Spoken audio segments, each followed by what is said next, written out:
네, 자 블록캠프 더불어민주당의 입장 들어보는 시간인데요. 오늘 모신 분은 입센조로 활약했던 더불어민주당의 조응천 의원입니다. 어서 오세요, 의원님. 예, 안녕하세요. 네, 이재명 대표가 국회의원으로서 처음으로 이제 교섭단체 대표 연설을 한 거잖아요. 이른바 네. 데뷔를 한 건데 어떻게 지켜보셨습니까? 같은 당 의원으로서. 역시 그 뭐 대선 주자로서의 그 내공이 살아 있다. 오. 예. 근데 어저께 그 주된 키워드는 기본 사회였죠. 그러면서 민생을 강조하고 소득 주거, 금융, 의료, 복지 뭐 모든 분야에 있어 가지고 국민의 기본적인 삶이 보장되는 이를 담보하기 위한 시스템 전환을 주장했는데 뭐 대선 연설을 방불케 하는 그런 느낌, 데자비가 좀 들었고 당초 정부 여당 각종 현안에 대한 비판은 최소한으로 줄인다는 걸로 알고 있었는데 애당초 기조가 예. 근데 최근 외교 난맥상 등이 있잖아요. 그걸 반영해서 뭐 지지층 요구에 부응하는 좀 강한 메시지도 좀 섞은 것 같다. 그런 느낌을 좀 받았습니다. 그러게요. 근데 어제 기본사회 이야기라니까 뭐 국민의힘에서 뭐 릴레이식으로 비판 쭉 하던데 예를 들어서 주호영 원내대표는 네. 세상에 공짜가 없다는데 너무 이상적인 말만 했다. 이렇게 비판하던데 어떻게 받아들이십니까? 뭐 주 대표 비판은 그래도 뭐 상당히 점잖은 편에 점잖은 편에 속하죠. 예. 그런데 뭐 이상적이다. 이상적이라도 우리가 마음을 합쳐가지고 또 그 방향으로 지향을 하다 보면 언젠가는 현실이 되어 있지 않습니까?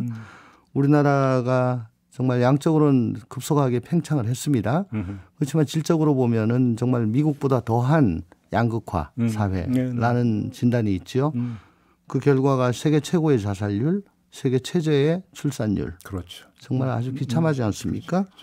지금 국가 소멸을 우려할 정도의 구조적 모순을 갖고 있는데 이걸 해결할 주체는 정치권이에요. 근데 정치권이 서로를 신뢰하지 못하고 말꼬리만 잡고 뭐라 그러면 발목 잡고 비난하고 계속 이러고 있으니까 결국 저는 그렇게 생각합니다. 거대 야당이라도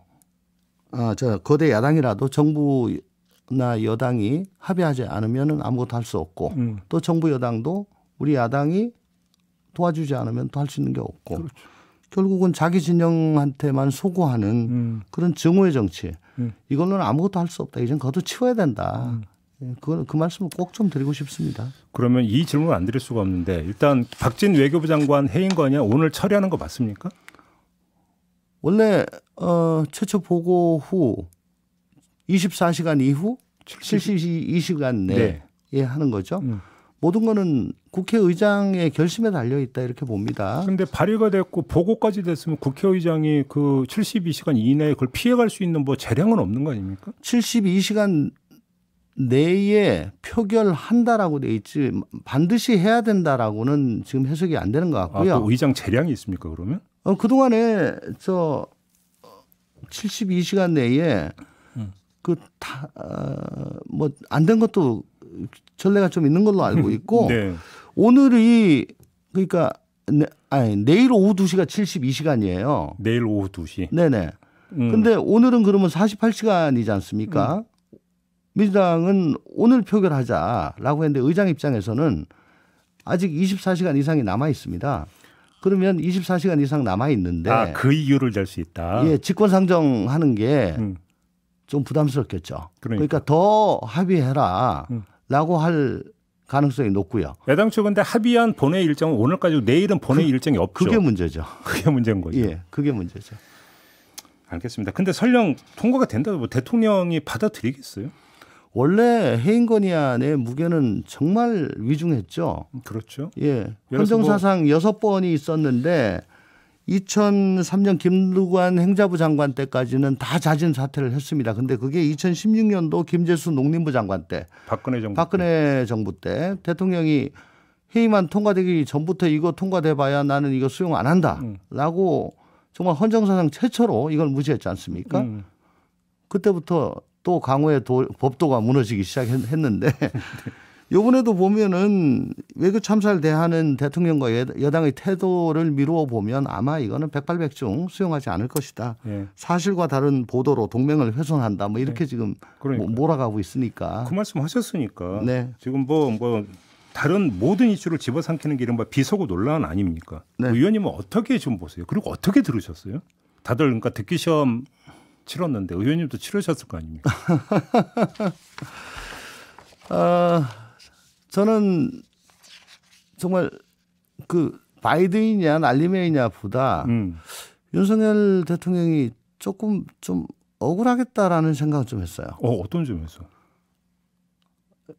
정말 이런 말씀드리면 어떻게 했나 모르겠는데 검사 생활 한 10년 하면 그 XX, 이 XX, 그 일상어가 돼버리니까 XX가 입에 붙어요.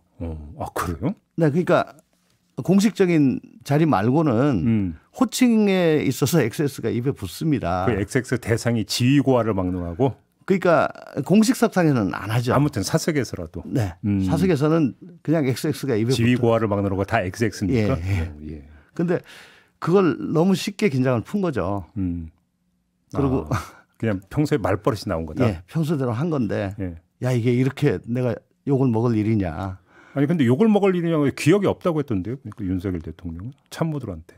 나는 바이든이라고 한 적은 없고 이 XX는 기억이 없다고 했다잖아요. 근데 나중에 보니까 이게 넘어갈 일이 아닌 걸로 큰 일이 돼버리니까 뭐 인정할 수가 없는 거겠죠. 그래요. 아무튼 이거를 지금 대처하는 대통령실의 태도는 어떻게 평가를 했어요? 정말 쿨하게 인정하고 아까도 말씀드렸다시피 내가 긴장을 너무 빨리 풀었다. 그래서 옆에 있는 저 장관하고 참모들한테 좀 편하게 속내를 갖다 좀 이 얘기를 했는데 그게 어떻게 또 다 찍혔네. 내 말실수를 한 것 같아서 내 참 유감이다. 앞으로 내 이런 일 없도록 유의하겠다. 그럼 그거 이해하고 넘어가지요. 사실 외국 정상들도 마이크 켜진 줄 모르고 발언해서 논란된 게 꽤 있거든요. 한 마이크가 뭐 거의 일상화되지 않습니까? 근데 이걸 이렇게 정색하고 이미 그걸 뭐 그렇게 말을 하시라고 누가 시킨 것도 아니고 원고에 있는 것도 아니고 당신이 그렇게 해놓고서는 이거 아니라고 그 손바닥으로 하늘을 가리면서 계속 그 좌표 찍기를 해서 여기 MBC를 악마화 시킨다는 거 이래가지고 뭐 어떻게 하겠다는 거. 저 뭐 이해는 갑니다. 지금 국정수행 지지율이 지금 계속 하향 곡선을 그리고 있고 반등의 기미도 없고 반등을 할 만한 그런 계기도 없어 보이는데 여기서 만약에 다 인정하고 사과를 한다면 그나마 남아있는 찐 지지층들마저 흔들릴까봐 이건 안 된다. 그분들이라도 결석시켜야 된다. 나는 절박감에서 아마 이렇게 하는 거 아닌가라고 생각을 하는데 그래봐야 그분들만 가지고 뭐 대한민국을 경영할 수는 없는 거고요. 그러니까 빨리 있는 대로 사실대로 말씀하시고 유감 표명을 하시는 게 그게. 근데 여기까지 왔는데 다시 빽 해가지고 인정하고 유감 표명이 되겠습니까? 그럼 뭐 어떡할 거예요? 어디까지 갈 거예요 지금? 아니 지금 그리고 지금 매일 오르는 환율 보세요. 그러니까. 주가 보세요. 물가 보세요. 아니 지금 한숨 쉬는 사람들이 한둘입니까? 이거 잘못하다가 극단적인 선택하시는 분들 나올까 봐 저는 걱정입니다. MBC 때리기는 어떻게 평가하세요? 그러니까 누군가는 악마를 만들어야 될 거 아니에요.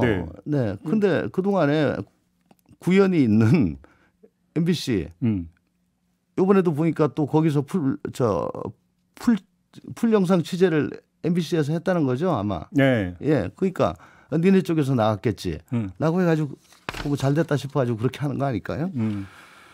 그런데 지금 하루라도 빨리 여기서 벗어나는 게 지금 급선무라는 취지로 말씀을 해 주셨잖아요. 근데 이렇게 국민의힘까지 나와서 가지고 MBC 때리기를 하면 이 국면이 전환이 되는 게 아니라 더 길게 끌고 갈 수밖에 없는 거 아닙니까? 그러니까 이제 그 사이에 다른 이슈를 또 뭐 예를 들면 사정 같은 이슈를 만든다는 건 좀 그렇고 뭐 자연스럽게 또 생겨날 거니까 그 이슈 전환을 할 계기는 생기겠죠. 그렇지만 어쨌든 전공법은 사과하고 그다음에 이 외교 참사의 원인이 됐던 IRA인가요? 인플레 감축법. 이번에 뭐 또 저 부통령도 왔으니까 네. 오늘 또 좀 심도 있게 좀 얘기해서 예. 어떤 실마리 좀 마련하고요. 예. 또 일본도 저 물밑 대화해가지고 그 징용 피해자 배상 문제에 있어서 일본이 저렇게 뭐 좀 고압적인 태도에서 좀 전환하도록 그런 계기를 마련해서 그 결과를 국민들께 보여드리는 거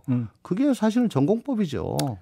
마지막으로 종합해서 한번 그러면 질문 평가가 그러니까 보통 대통령실에서 저렇게 이제 강공 모드로 나오는 핵심 이유는 윤석열 대통령의 위신 때문이라고 보십니까? 뭐라고 보십니까? 위신보다는 우선 아까도 말씀드렸다시피 국정수행 지지율이 너무 낮기 때문에 그 지지층을 지지층 결집용이다. 예, 결집용이다라고 봅니다. 그것까지 시인해버리면 이것까지 무너진다라는 네네. 위기감에 발린다. 그런 절박감이 있을 거라고 봅니다. 알겠습니다. 그 정도로 가름하고 조금 전에 의원님께서 사정 이야기를 했기 때문에 한번 이걸 여쭤보고 싶은데요. 지금 검찰이 열심히 지금 쌍방울 수사를 하고 있지 않습니까? 네. 이화영 전 경기도 평화부지사는 구속이 됐어요. 네. 저번에도 잠깐 언급을 하셨는데 그 수원지검 수사팀 확대가 됐다 이런 말씀도 저희하고 인터뷰 때 하신 바가 있었는데 지금 수사가 어디까지 갈 거라고 전망을 하세요? 쌍방울 관련해서는 저번에 인지부서와 공안부서까지 다 결합이 돼가지고 대대적으로 하고 있다. 뭐 그렇게 알고 있다라고 말씀드렸고 최근엔 그걸 총괄하는 차장검사도 아주 이례적으로 교체가 됐죠. 아마 수원지검의 전 수사력을 다 집중을 하는 그런 느낌이 듭니다. 총력 수사입니까? 총력 수사로 보여집니다. 그런데 쌍방울은 이제 대북 사업이라든가 뭐 각종 사업상의 특혜라는 부분이 있겠고 거기에 이화영 전 부지사가 최초의 사회이사로 있다가 다시 평화부지사로 갔어요. 평화부지사로 가서는 또 2018년 지방선거 때 선대본부장을 했었죠. 그러니까 쌍방울 그리고 이재명 경기지사의 2018년 선거 그 사이를 이어주는 중간 매개체. 근데 거기에 법인카드, 아들의 취업 또 이런 문제가 있고 또 쌍방울의 사업이 있고요. 그렇죠. 또한 2018년도에는 그 선거법 위반 변호사 대납 사건 이런 것들이 있는데 그 모든 그 이슈들의 중간 매개가 사실은 이화영 전 부지사. 잠깐만요. 그러면 지금 그 검찰이 이재명 그러니까 대표를 노리고 있다는 게 뭐 공공연한 얘기니까 그걸 전제로 하고 그럼 질문을 드리면 이재명 그 대표에 대한 핵심 문제는 지금 변호사비 대납 의혹이잖아요. 네. 그러면 변호사비 대납 의혹과 이화영 전 그 부지사가 뭔가 연결이 있다고 이제 검찰은 그렇게 보고 있다는 얘기인가요? 그게 아까도 말씀드렸다시피 선대본부장 직을 했잖아요. 이화영 부지사가요. 그러니까 선대본부장의 직을 하면서 선거 운동을 하다 보니까 그 선거 과정에서 일어나는 모든 일을 관장을 했을 것이다. 그러면 또 그 좋은 일이건 나쁜 일이건 관장을 하지 않을 수가 없고 거기서 쌍방울이 또 소위 말하는 전환사채 여기에도 개입되지 않았을까라고 의심을 하는 통로가 되지 않을까. 그러면 그러니까 지금 이제 변호사 연결하고 변호사비를 전환사채로 그러니까 돌려서 지급하는 일련의 과정에도 이화영 전 부지사가 개입했을 가능성이 있다. 검찰은 일단 이렇게 보고 들어가고 있는 것이다. 수사를. 제가 보기엔 그렇습니다. 그래요? 네. 그 수사가 성공할 수 있을 거라고 전망하십니까? 전직 검사로서는 어떻게 보십니까? 일단 이화영 부지사를 구속시켰으니까